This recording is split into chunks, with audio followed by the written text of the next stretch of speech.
Okay, so good morning po, grade 7. So for your asynchronous activity for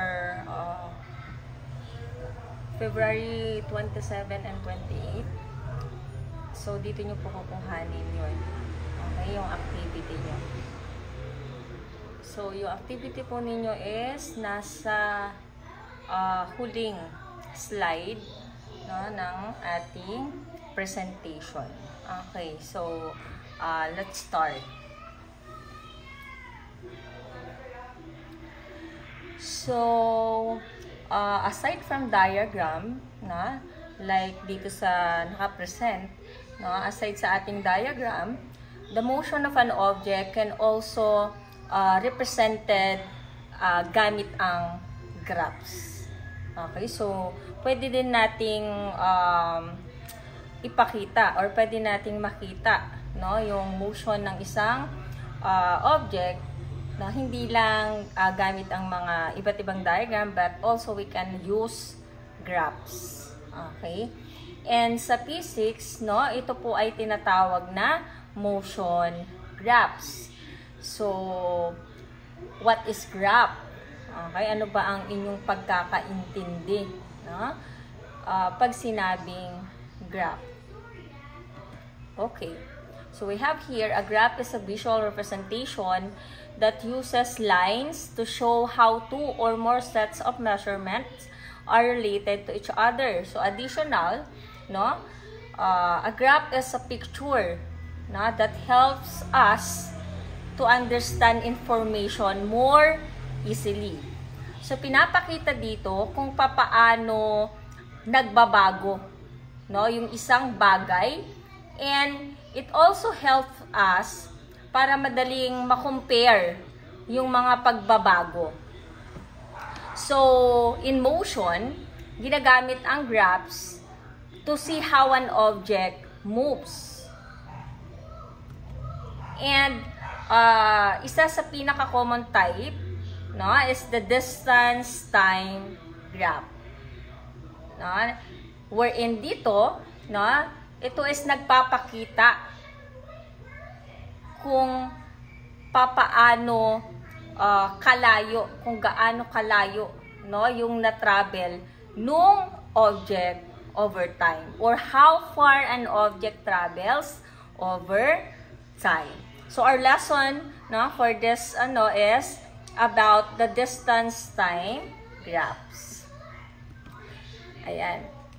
So a graph, no, it has two lines. So kung makikita nyo dyan, we have the horizontal line and we also have the vertical line. So those two lines, no, tinatawag po silang axis. Okay, so sa mga examples natin, no, we are going to use lines. So ano ba yung two lines na yan? So we have the x-axis and we also have the y-axis. Kung saan, no, ang x-axis is the horizontal line. And then the y-axis, this is the vertical line. So in a distance time graph, no, time is usually placed on the y or the x-axis. Okay, so dito inlalagay, no, kadalasan yung time. Habang yung distance, no, it is placed naman, no, dito sa y-axis. Okay? So, to make sure, no, na yung information is properly represented, no, so represented sa isang graph. Okay, so gumagamit tayo ng isang graphing paper. Okay, so graphing paper is usually used, okay, dito. So graphing paper, ano ba siya? Is a special paper, no, na merong mga small squares, no, na tumutulong makapaglagay or mag-draw, no, ng accurate graphs. So this is a graphing paper. So kung maaalala ninyo, grade 7 in our previous lesson, we described motion in terms of distance, displacement, speed, and velocity. And in order to describe the motion of a given object, kailangan nating malaman, no, yung position ng isang object. So napakahalagang malaman, no, yung position ng isang object para malaman kung may motion ba, no, na nangyari, or ma-describe yung motion na nangyari doon sa isang object. So when we kapag alam natin, no, yung point of reference, okay, mas madi-describe natin, no, yung motion ng isang object. So ano ba yung point of reference? So review lang natin kasi na-discuss naman na natin to sa mga previous lesson natin. So pag sinabi nating point of reference, no, that is a fixed place, no, or yes, a fixed place, no, na tumutulong para ma-describe ang motion ng isang bagay. Okay? So dito, no, kung makikita nyo, no, ang point of reference dyan is this, ito. Okay? Okay, so let's continue. So, halimbawa, no, so we have here ang ating example. Halimbawa, consider a girl standing at 10 meter position for 5 seconds. So let's put this on a position time graph. Okay? So the first step na kailangan nyong gawin, no, is you need to put your data on a table. Okay, so makikita natin dito, no, sa first table, now we have the position and then the other one is time. So ang unang step po na kailangan yung gawin is kailangan yung ilagay yung mga data dito sa ating table. So next you going to plot the values, no, as point, parang ganito. Okay? Kailangan i-plot dyan, no, yung mga values. So maglalagay tayo ng mga point dyan. Okay? So sa ganitong type po ng graph, no, kung mapapansin nyo, si time is always na plotted or nakalagay dito sa ating x-axis. And then yung position or yung distance, no, dito nakalagay sa ating y-axis. Okay? So based on the data, okay, ayan. So based on the data, it is starting, no, sa 0 second up to 5 seconds. Okay? Okay, so for the third step, ayan, for the third step naman, kapag na-i-plot na natin yung mga values, for example, we have doon sa 1 second, okay, so ang kanyang position is we have the 10 meters. So dito, no, kaya naka-plot dito, nakalagay diyan yung point. So nung 1 second, no, siya po ay merong na-move or na-move ang kanyang position into 10 meters. And then, no, nung 2 seconds, no, ang kanyang position is nasa 10 meters pa rin. Hanggang nung 5 seconds, nandun pa rin sa 10 meters. Okay? So, sa third step, no, you need to draw a line, no, through this point. So, maglalagay tayo ng line, no? Simula dito sa unang point hanggang dito. Okay? So, gamit po ang graph na ito, we can describe the motion ni girl. No? Kung saan, no, ang graph na ito ay nagpapakita ng stationary motion.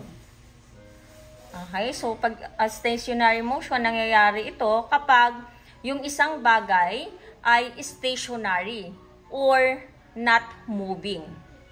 So, ibig sabihin dito, no, it has a zero velocity.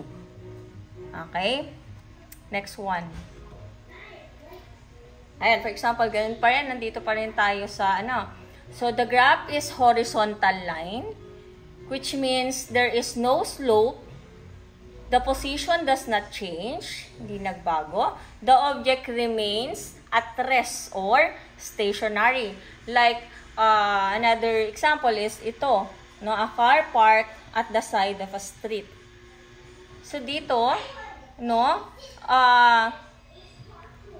stationary lang. No, hindi, walang motion, no, na nangyayari dito. So, ganito ang kanyang itsura, no, pag siya po ay makikita sa isang distance time graph or sa isang graph. Okay? Ganyan, horizontal line. Meaning, again, no, the position does not change. Another example is this one. A girl walks 4 meters east for 4 seconds. Ayan. So, if you observe, yung speed ni girl is 1 meter per second. So, ayan. So, grade 7 sa tingin ninyo, no? Does the girl change its speed while walking? Nagbago ba yung kanyang speed habang siya ay naglalakad sa tingin nyo? Okay. So, again, no? Sa first step ulit tayo, no? Sa unang step, no? You need to put the data, no, on the table. Okay? Pangalawa, you are going to plot, no, these values, no, as point on the graph. So, ayan. Okay? Kung makikita dyan, the first point, ayan, meron tayong ditong ilang point. 1, 2, 3, 4, 5. So, the first point na nakikita nyo dyan, ayan, no, is at 0 meter and 0 seconds. Next one, no, next na point po is 1 meter or 1 second and 1 meter. And then the next one, no, meron tayong 2 seconds. Yung 2 seconds, no, ano na yung kanyang position? Nasa 2 meters na siya. And then, nung nag 3 seconds po, no, nandun na siya sa 3 meters. And then, nung nag 4 seconds, no, ang kanyang position ay nasa 4 meters na. Okay? And then, what is the third step? No? The third step is you need to draw a straight line, no, through the points. Okay? Dito sa ating graph. So, gamit itong graph na ito, no, sa tingin ninyo, no, ano yung motion ni girl? Ayan. So, kung i-analyze nyo itong line na nating nabuo dito, ano kaya yung motion, no, nung girl? Ayan. So, kung mapapansin ninyo, no, it shows a straight line diagonal. Okay? So, ibig sabihin, no, yung motion ni girl kanina, this one, no, yung motion niya is constant. Okay? So, tinatawag yan, constant right or constant positive motion. Okay? So, bakit may positive? Diba? Positive po kapag it is pointing to the east, to the right, or pointing upward. And then, negative naman, kung maaalala nyo dun sa ating mga previous lesson, gumagamit tayo ng negative kapag it is pointing to the west, to the left, or downward. Okay? So, meaning po, dito sa example na ito, the velocity is positive 1 meter per second. Okay? So, again, this is a constant motion. Okay? So, the graph is a line sloping upward. Okay? Which means the slope is a positive constant. Therefore, the position increases uniformly as time increases and the positive velocity remains the same for the entire duration of motion. And for example natin dito, a car, this one po, a car moving along a driveway at a constant speed of 60 miles per hour. Okay? So, dito, constant motion. A line sloping upward. Ayan. So, ano ang motion na meron dyan? It is a constant motion. Okay? Dito, sabi dyan, a speed of 60 miles per hour. Wherein, it is moving in a straight line at the same speed without slowing down or speeding up. So, pag nakakita kayo ng ganito sa graph, okay, so meaning po niyan ay meron tayong constant motion. Okay? Same po yung speed. Hindi nagbabago yung kanyang speed. Constant lang kapag ganyan ang itsura. Next one.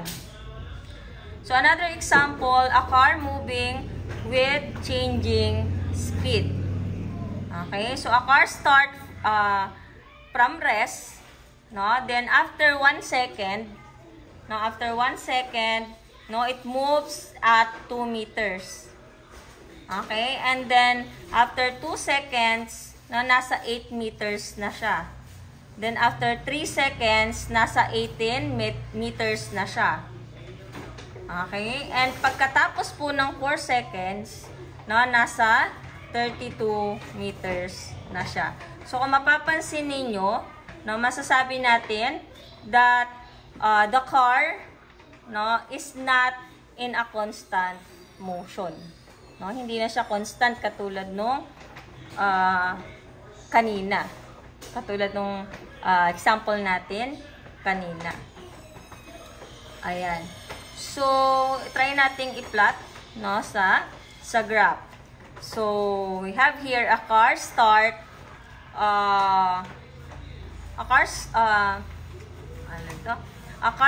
from rest, meaning the car at 0 seconds and 0 meter. So, after 1 second daw kanina, after 1 second, ilan na ang kanyang, ang kanyang position kanina. So, we have 2 meters. And then, after 2 seconds, ang natakbo niya na ay 8 meters. And then, nung 3 seconds, meron na siyang 18 meters. Then, pagkatapos po ng 3 seconds, pagkatapos po ng 4 seconds, it is already at the 32 meters. And then, next step, pagkatapos nating i-plot yung values. So, next step is, we need to draw a line. Okay? We need to draw a line sa mga points na ito. So, gamit ang graph na ito, no, we can describe the motion of the car. No? So, it shows that the car speed up. Okay? Ayan. So, the curve graph, no, the curve graph, no, has an increasing slope. Okay? Thus, the position increases after and the velocity increases uniformly with time. Okay? For example, a runner speeding up on a track. So, meaning, no, that the graph of an object moving with a change speed has, no, a curved line. Okay? It has a curved line or an upward curve. A curved line in a graph. Okay? So, the velocity dito, syempre, it is not constant. Okay? Hindi siya constant. Okay? So, next.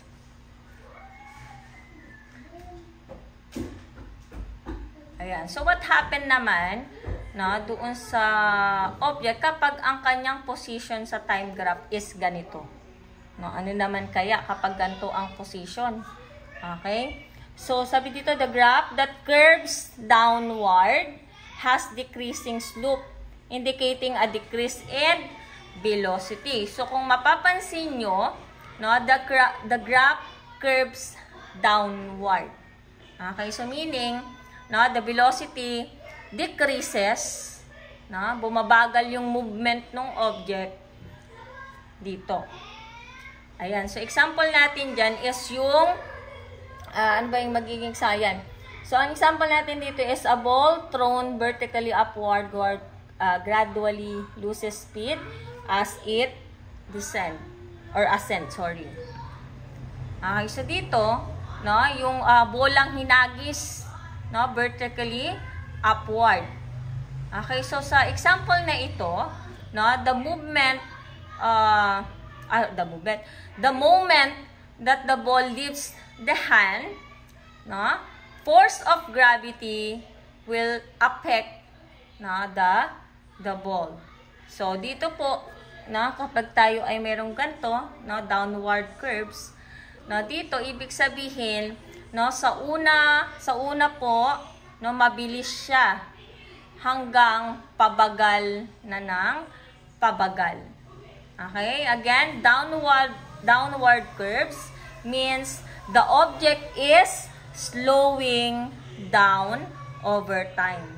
So, meaning, the object's velocity is decreasing over time. Okay? Ayan. So, before tayo mag-proceed dun sa activity nyo, na yung activity is gagawin sa 1/2 sheet of paper at ipapasa po sa Monday. So, konting recap lang tayo. Okay? So, kapag po tayo ay nakakita sa graph ng ganito, ng straight horizontal line, ano ang ibig sabihin yan? Or what will happen? So, the slope is, it has a zero or zero velocity. It has a velocity of zero. So, the object meaning dito is at rest or stationary. No? Walang paggalaw na dito sa gantong klase ng graph or if it has a straight horizontal line sa graph. Meaning, again po, si object po, walang mangyayaring movement or motion. No? Naka-stationary lang siya kapag ganito. Next one po, kapag ganito naman, ang itsura, no, ng line, so we have a diagonal line pointing upward to the right, no? This one, it has a constant velocity. So, same lang yung speed, no, na meron dito. Okay, hindi nagbabago. So, is constant. na object moving at constant velocity. Okay? Next one, ayan, paano pag ganito? So, pag ganito naman po ang nakita natin, this one, nakakita tayo ng upward curve. Okay? So, ibig sabihin naman, the object is moving faster over time. And then, the velocity, no, increases over time. Okay? Ayan, object moving at increasing velocity. So, paano ganito? So, this is a downward curve naman. So, meaning naman dito, the object is slowing down over time. And then, ang kanyang velocity, no, it decreases over time. Okay? Dito, increasing velocity, while dito, sa gantong line, downward curve, yung kanyang velocity is decreasing. Okay? So, yun lang po for the distance time graph. So, for your activity, ito po ay gagawin nyo sa 1/2 sheet of paper. Okay? So, papasa sa next week. Okay? So, dito, activity number 1, direction, analyze the graph to answer the question. Okay? So, number 1, which line shows a slowing down motion? So, you need to refer to it sa mga color, ha? So, anong kulay kaya dyan? Anong line na nagpapakita ng slowing down motion? Number 2, what color shows a stationary motion? And number 3, which lines manifest a constant fast speed? And then the last one, which line shows a changing speed that's getting faster? Okay, so yan lang po. Thank you po.